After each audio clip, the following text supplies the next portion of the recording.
की पार्लियामेंट में अगर मैं वक्त के फिरौन और नमरूद और यजीदों के सामने खड़े होकर इंसाफ और हक की बात करता हूं तो सदका है अहले बैत का कि उन्होंने मुझे इस मुकाम को अता किया। कब तक तुम इन लोगों के पीछे गुलामी करोगे? अरे जब राष्ट्रीय कांग्रेस वाले अजीत पवार नेता बन सकता है, सुप्रिया सूले नेता बन सकती है, उद्धव ठाकरे अपने बाप का बेटा होने की बिना पर नेता बन सकता है, जब एकनाथ शिंदे नेता बन सकता है, जब फडणवीस नेता बन सकता है, तो क्या महाराष्ट्र का मुसलमान शरद पवार की तरह, उद्धव ठाकरे की तरह, शिंदे की तरह नेता नहीं बन सकते? तू साहिब है तो मैं भी साहिब हूं, मैं तेरा गुलाम नहीं हूं। हां, हमारे ही सफों में बाज लोग हैं और रहेंगे सुबह कयामत तक। करबला के मैदान में इमाम हुसैन को पानी बंद करने वाले कौन थे?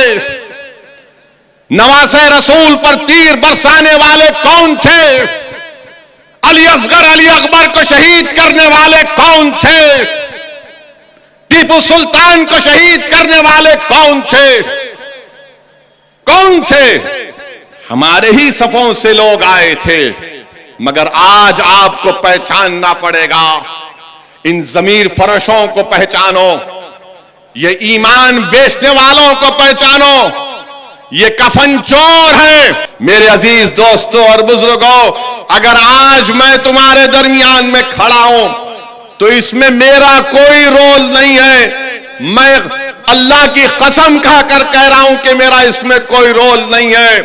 अगर मैं यहां खड़ा हूं तो सिर्फ और सिर्फ अल्लाह का करम मुझ पर है। मैं अगर खड़ा हूं तो नबी करीम सल्लल्लाहु अलैहि वसल्लम का सदका है। अगर मैं तुम्हारे दरमियान में खड़े होकर या तुम्हारे दरमियान में खड़े होकर या ऐवान पार्लियामेंट में खड़े होकर बातिल ताकतों की आंख में आंख डालकर मजलूम अवाम के इंसाफ का मुतालबा अगर करता हूं, भारत की पार्लियामेंट में अगर मैं वक्त के फिरौन और नमरूद और यजीदों के सामने खड़े होकर इंसाफ और हक की बात करता हूं तो सदका है अहले बैत का कि उन्होंने मुझे इस मुकाम को अता किया। मेरे अजीज दोस्तों और बुजुर्गों, यही चीज है, इन साथियों की मेहनत और कुर्बानी थी कि आज असदुद्दीन ओवैसी यहां तक खड़ा है।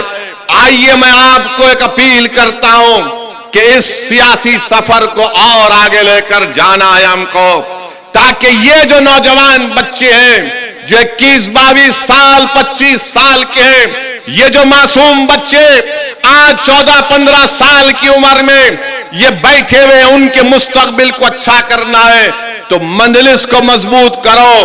तुम असदुद्दीन ओवैसी को, इम्तियाज जलील को, अख्तरुल ईमान को मजबूत मत करो, तुम मंजलिस को मजबूत करो। अरे हम मिट जाएंगे, इस जमीन की गिजा बन जाएंगे, मगर मुस्तकबिल तुम्हारा है। मैं अगर तुम्हारे सामने खड़ा हूं, मेरी ऐनी ख्वाहिश ये है कि अल्लाह मुझसे बेहतर लीडर पैदा कर दे।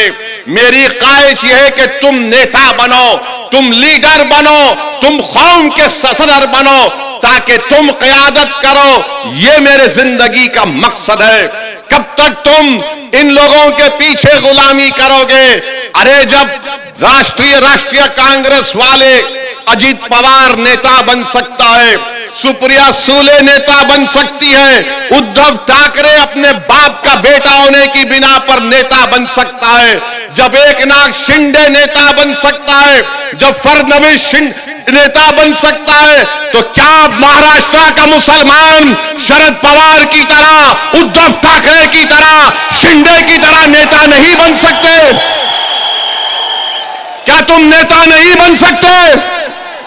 क्या तुम लीडर नहीं बन सकते?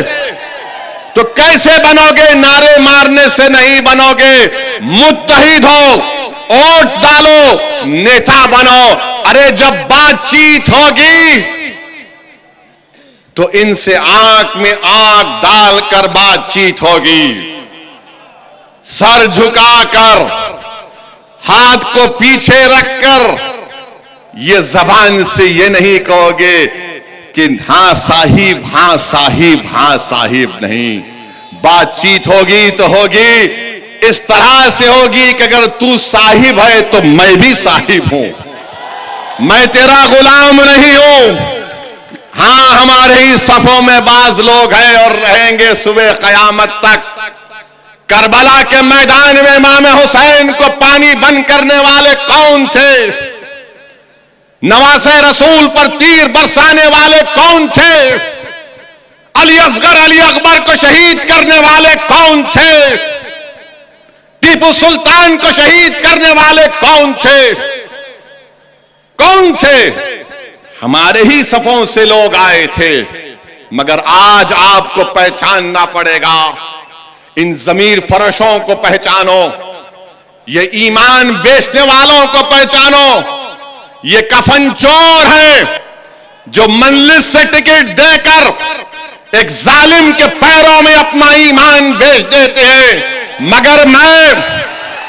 मगर मैं तुम्हारे दरमियान में खड़े होकर कह रहा हूं कि तुमने उसको खरीदा जो कफन चोर था, मगर अब पठान खड़े होगा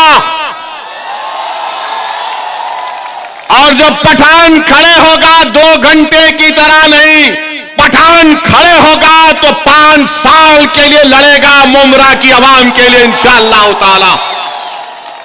और अगर कोई ये समझ रहा है कि दौलत की ताकत पर खरीद लेंगे, अरे थूकता हूं तेरी नाजायज दौलत पर। जुल्म करके रख दिए मुमरा में, अस्पताल बन रहा है, म्युनिसिपल अस्पताल 8 साल से बन रहा है। जमीन का रिजर्वेशन, अरे कौन सा गारत का गड़ा है एमएलए का भरता नहीं है। कब्रस्तान की जमीन भी खा लेता, स्कूल की जमीन भी खा लेता है। अब इख्तिदार चला गया इसके पास से, अब इख्तिदार इसके पास से चला गया। मेरे अजीज दोस्तों और बुजुर्गों, मुंबरा में अब आप मजलिस को एक अच्छे टीम मिली है। साहिब पठान के साथ हमारा रुकने बल्दिया शालम भी है, अच्छी टीम बनी है। आप इनका साथ दीजिए और इंशाअल्लाह ताला आपके बहुत से मसाइल है। मुंबरा के स्कूल का मसला है, इंशाअल्लाह ताला इन मसाइल को हल करना है।